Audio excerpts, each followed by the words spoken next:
சரி எனக்கு காசு கொடுத்து எனக்கு வேலை இருக்குது நான் கிளம்புறேன். படுத்துக்காதீங்க, இது ஒரு பைத்தியம். அப்பப்போ இந்த மாதிரி தான் ஏதாச்சும் மறக்காம இருக்கலாம். என்னப்பா யாத்திரை போய் காசு நீ ஏன் உன் வேலை என்ன பைத்தியம் சொன்னாலும் உங்களுக்கு அந்த காரணம் என்னப்பா யாத்திரை போறீங்க நீ ஏன் உன் வேலை ஏன் காலையில் 2000 கொடுத்தா அது பத்தாதா? எனக்கு தெரியாது என் காசு வந்து அவனை கழிச்சுன்னா நீ கொடு, அப்புறம் அவன் சம்பளத்தை வந்து கழிச்சுக்கோ.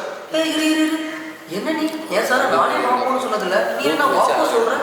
அப்படிதான் சொல்லுவேன். என்ன பண்ணுவேன் பார்த்தீங்களா சார் உங்க முன்னாடி சார் நீங்கள் கூட ஏதோ காலையில் 2000 கொடுத்து தான் சொன்னீங்க. அப்போ ஆல்ரெடி உங்ககிட்ட என் பேரை சொல்லி வாங்கிட்டு போயிட்டாரா? எவ்வளோ திமிரு இருக்கும் பார்த்தீங்களா, ரொம்ப திமிரு பிடிச்சிருக்கேன்.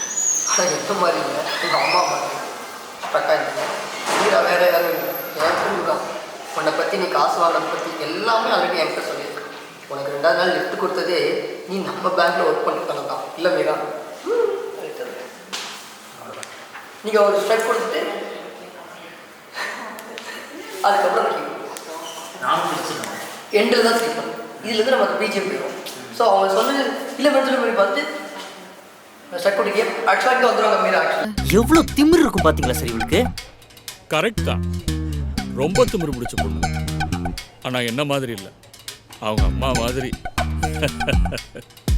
என்ன அப்படி பார்க்குற? மீரா வேற.